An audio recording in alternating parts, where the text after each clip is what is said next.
peut débuter. Je vais les nommer selon mon écran, les présents. Est-ce que ça vous dérange? Non? OK. Donc, bonjour tout le monde. On est au comité administratif de la MRC du Granit le 8 février. Donc, les gens autour de la table sont M. Denis Lalumière, maire de Stratford, Mme France Bisson de Saint-Sébastien, M. Jeannot Lachance de Saint-Robert, M. Pierre Brosseau de Valracine, M. Gaby Gendron de Frontenac et Mme Julie Morin de Lac-Mégantic. Aussi, Mme Sonia Cloutier des Gilles de la MRC. Et on a aussi, voyons, Sarah Ogichevski qui prend les notes, tu vois. Sarah, j'étais dans l'univers de ceux que je me rappelais pas. Donc, bonjour tout le monde. Les gens autour de la table ont reçu l'ordre du jour. J'aimerais ajouter à l'ordre du jour le point 5.2 qui est le FLI, Fonds local d'investissement,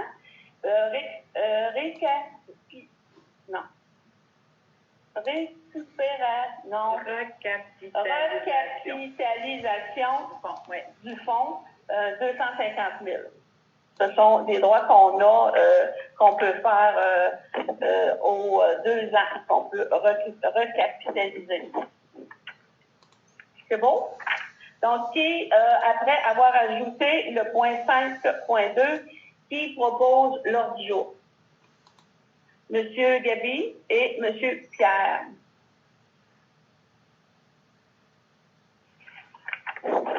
Vous avez reçu le procès verbal de la rencontre de janvier, de 18 janvier. Vous en avez pris connaissance. Est-ce que vous avez des questions? Non, ça me prend un proposeur. Monsieur Lachance, Jeannot et Monsieur Gendron. Ça va? Suivi, le point 4 de suivi du procès verbal, on n'avait rien en suivi. Donc, le point 5.1, adoption du rapport de créances irrécouvrables du FLI de l'année 2020. Nous avons 8 dossiers. Non, finalement, on a 5 dossiers, Mme Sexto, qui vont être indiqués au procès verbal. Donc, vous nommez les numéros? Oui, les numéros de FLI vont être nommés là, dans le procès verbal avec le montant de l'aide financière accordée au départ, puis le montant de la créance irrécouvrable qu'on va pouvoir retrouver là, dans le procès verbal. C'est qu'on a le prêt FLI 17042, le FLI 11 1026, le FLI 15 1057, le FLI 08 11 69 56 et le FLI 11 10 23. Au procès-verbaux, vous allez retrouver les montants. Ça va nous prendre un proposeur puis un appuyeur pour me mandater, moi et Mme Texto, pour signer les documents. Ça va? Monsieur Pierre Brosseau et... Est-ce que j'ai un secondaire, Mme Bisson? Ça va? Le point 5.2, FLI, recapitalisation. Donc, c'est pour demander des sous dans le FLI. Oui, en fait, le comité de financement vous recommande de demander, on recapitalise, en fait, pour aller chercher des fonds supplémentaires dans notre fonds local d'investissement. Puis la moyenne de prêts des 2 dernières années, c'est 250 074. Fait qu'on vous propose de demander, en fait, au ministère de l'Économie et de l'Innovation un montant supplémentaire de 250 074 suite à la recommandation de notre comité de financement. Est-ce qu'il y a des questions? Non, donc, ça me prend un proposeur, Mme Morin, secondé par M. Lalumière.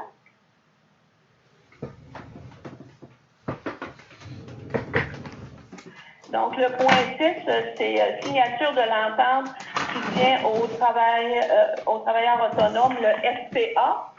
Donc, c'est pour mandater Mme Cloutier pour signer l'entente avec le Centre local de développement. Centre local d'emploi. D'emploi, oui. Est-ce qu'il y a des questions? On le fait à chaque année parce qu'à chaque année, ils nous accordent je sais pas, moi, on 10 travailleurs autonomes, dépendamment de ce qu'on a eu l'année précédente et de la façon qu'on les a aussi utilisés. Est-ce qu'il y a des questions? Donc, ça me prend un proposeur et un secondaire. Julie et Monsieur Gaby.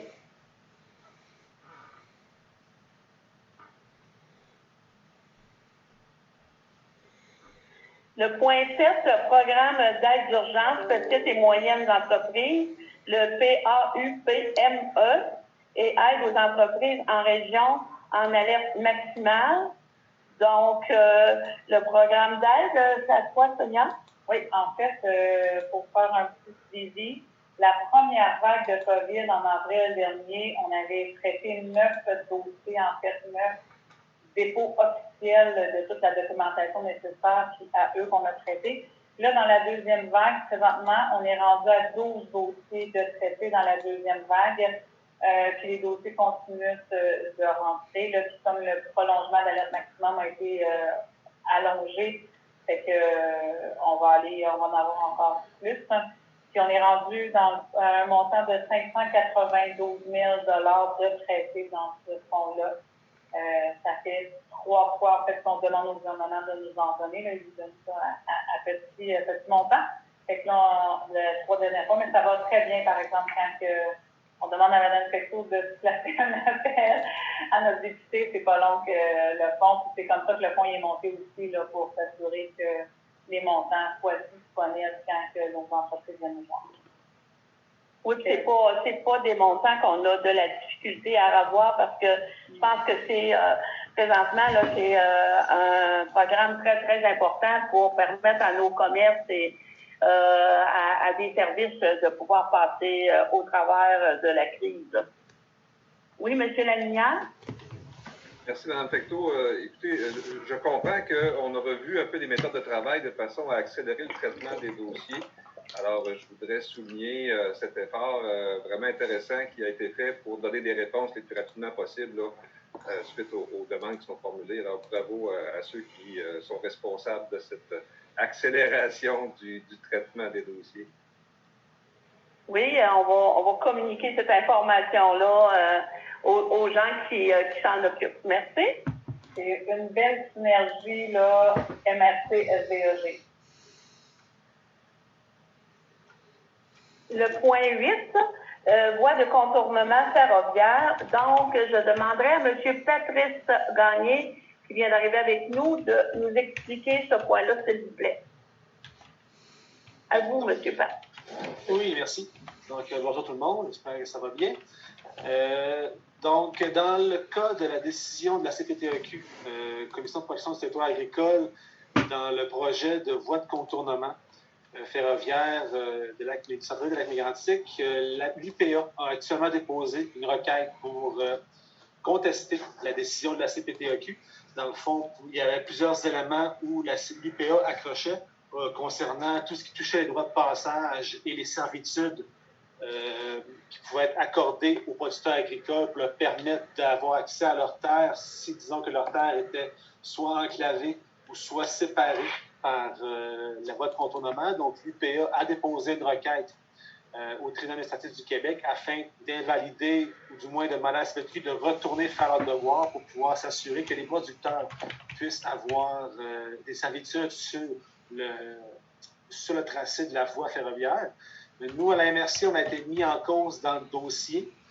Cependant, après vérification avec nos assureurs et après lecture de la requête, nous ne sommes pas nommés comme ayant à produire quelque élément que ce soit. Nous sommes mis en cause, mais nous n'avons rien actuellement qui nous est demandé en termes de travail. Donc, selon l'assureur, on n'a pas à préparer ni à se tenir prêt à devoir plaider au tribunal administratif du Québec. Ça va vraiment être entre l'UPA et la Commission de protection du territoire agricole. Question sur ce sujet? Oui, M. Pierre Brosseau? Oui, est-ce que cette information-là est publique ou est-ce qu'elle est destinée à l'être ou c'est quoi son statut en termes d'information? C'est une excellente question. Je ne sais pas si ça va sûrement devenir public, c'est certain. Les tribunaux administratifs, leur jugement et tout, c'est public, mais la lettre que nous avons reçue nous est adressée à nous seulement, à la MRC du Granit. Donc, j'ignore si nous pourrons, je ne crois pas qu'on peut la rendre publique en tant que telle, la lettre, mais éventuellement, en effet, oui, le dossier, lui, va être public parce que les dossiers du tribunal administratif du Québec sont, en effet, tout le monde peut y assister ou y avoir accès. Merci. Est-ce qu'il y a d'autres questions? Ça va? Donc, c'était un point d'information. Merci beaucoup, Patrick. Merci, bonne fin de journée. Le point 9, la COPAG. La COPAG, c'est la coopérative pour la sériculture. Donc, on a eu un prolongement du financement pour jusqu'au mois de septembre 2021. Donc, c'est la SDE qui s'occupe du dossier, qui était dans le dossier depuis ses débuts. Donc, on travaille avec les gens qui sont dans la coopérative pour leur aider à développer le produit parce que c'est sûr que dans les derniers mois, bien, c'est un produit qui allait être complètement à l'extérieur du pays. C'est pas évident, mais on continue à travailler avec eux autres. C'est un point d'information. Est-ce que vous avez des questions? Le point 10, modification sur le règlement sur la rémunération des élus. Donc, Sonia? Oui, en fait, à cette discussion-là, le CA recommanderait au Conseil des maires d'avoir un mandat pour ouvrir la rémunération, le règlement sur la rémunération en lien avec la rémunération préfet en vue des prochaines élections. Fait que si vous êtes d'accord, le CA demanderait au Conseil des maires d'avoir le mandat d'analyser la rémunération pour s'assurer qu'on est compétitif avec le marché. Est-ce qu'il y a des questions? Donc, ça me prend une proposition. Qui en fait la proposition? M. Gendron et Mme Busson.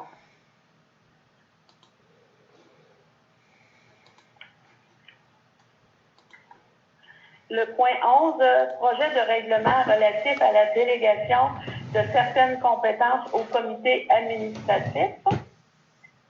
Oui, fait que tantôt on en a discuté. Est-ce que ce qu'on proposerait, c'est de déposer au Conseil des maires de faire le règlement? Au mois de mars, le CA recommande de déposer en fait des délégations de pouvoir du Conseil des maires vers le CA avec le règlement, mais on va le faire lire par l'avocate avant pour s'assurer qu'il est conforme et rédigé correctement. Et si vous êtes d'accord, j'aurais besoin d'une proposition pour le faire relire par l'avocate et le déposer au Conseil des maires du mois de mars. Oui, M. Lanière, vous en faites la proposition. J'en fais la Vous avez proposition, une question? mais si vous me laissez juste une seconde, pour les gens qui nous écoutent, peut-être simplement résumer que actuellement le comité administratif de la MRC agit en fonction d'un règlement qui lui donne juridiction, qui lui donne un pouvoir en matière d'aménagement. Mais toutes les autres tâches qu'on assume, on les assume par résolution, ce qui fait que c'est un peu difficile pour quelqu'un de s'y retrouver et d'avoir une vision complète. Et je pense que le grand avantage de ramener ça dans un règlement consolidé, c'est que tout le monde va comprendre beaucoup plus facilement quel est le rôle du comité administratif, y compris ceux qui sont appelés à y siéger éventuellement. Alors, je le propose. Monsieur Lanière, 10 secondes. Madame Bisson. Le point 12, règlement relatif aux séances du Conseil des maires. Donc, nous avons un règlement 2014-10. Donc, ce qu'on vous dit, c'est qu'on en a discuté, puis on va envoyer ce règlement-là on va le déposer au Conseil des maires de la semaine prochaine, tel qu'il est lu là, présentement. C'est un point d'information.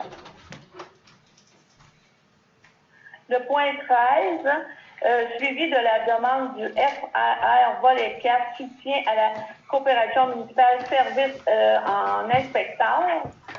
Donc, le ministère devrait faire un retour d'ici la fin de février pour savoir si les demandes, quelles demandes ont été retenues. Donc, c'est un point d'information parce qu'on va faire le même point au Conseil des maires parce qu'on attend toujours la réponse. Et fin février, on devrait l'avoir reçu. Le point 14, atelier de travail sur le FAR volet 2. Donc, l'atelier va avoir lieu le 22 février à 9h du matin. Ça aussi, c'est un point d'information. Le point 15, Convention d'aide accès entreprise Québec. Donc, c'est les subventions qu'on va avoir pour les 5 prochaines années pour engager des personnes au développement. Donc, le contrat passe par la MRC là, des subventions, mais on dit on va le déléguer au SDA parce que c'est eux qui travaillent dans le développement à la MRC du Granit. Donc, c'est une résolution pour me permettre de signer l'entente avec Accès Entreprise Québec au ministère. En fait, on va le déposer au Conseil des maires. Ici, on vous informe que Mme Fecteau va la signer, mais au Conseil des maires, il va falloir entériner. On va faire une résolution au Conseil des maires pour nommer Mme Fecteau et la SDE pour assurer le suivi de cette demande de ce fonds-là. Est-ce qu'il y a des questions? Oui, M. Lanière? Oui, est-ce que ça va vouloir dire une nouvelle entente ou un complément d'entente entre la MRC et la SDE? J'ai cru comprendre que le ministère du gouvernement exige de recevoir copie de l'entente de délégation. Alors, j'imagine qu'il va falloir signer quelque chose aussi à ce niveau-là. Oui, ça va demander une entente aussi avec la SDE parce que c'est un mandat de plus qu'on leur confie. Est-ce qu'on peut se rappeler les montants qui sont concernés ici? C'est 900 000 en tout. C'est 200 000 par année pendant 4 ans. Et la première année, il y avait 100 000. Merci. Est-ce qu'il y a d'autres questions? Ça va? Suivi SDE, moi, j'avais pas d'autres choses à rajouter.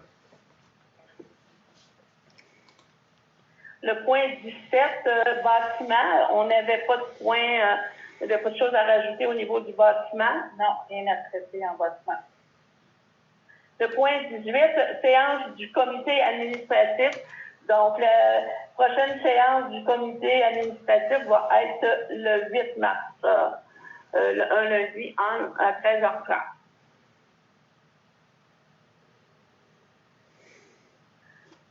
Le point 19, COVID-19, état de la situation. En fait, comme on est toujours en zone rouge, ça a été prolongé jusqu'au 22 février. Bon, on maintient les employés en télétravail au maximum, sauf pour les besoins de services essentiels. Sinon, on maintient le même programme qu'on avait débuté depuis le mois de décembre. Est-ce qu'il y a des questions? Ça va? Le point 20, ressources humaines. Une recommandation au niveau de l'organigramme. Oui, en fait, je vous recommande de transférer présentement la responsabilité du schéma de couverture de risque incendie et de prévention des employés qui sont sur ce département-là. Il relevait directement de la direction générale de moi.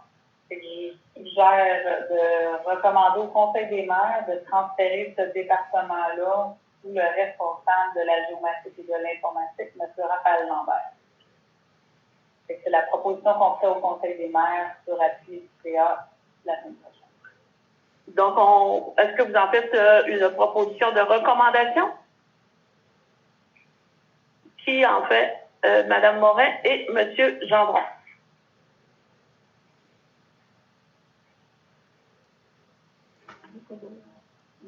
On n'avait pas au variant, on n'avait pas ajouté de points au variant. Donc, est-ce que ça vous convient? Donc, période de questions. Si des gens qui sont à l'écoute et ont des questions à nous poser, s'il vous plaît, les envoyer par Internet et au prochain comité administratif, on sera en mesure de les traiter. Ça va? Donc, on serait rendu à la levée de l'Assemblée qui en fait la proposition. Monsieur Gabi et Monsieur Jeannot Lachance. Ben, merci beaucoup. Et Je peux arrêter l'enregistrement, Raphaël. Merci. Il a arrêté?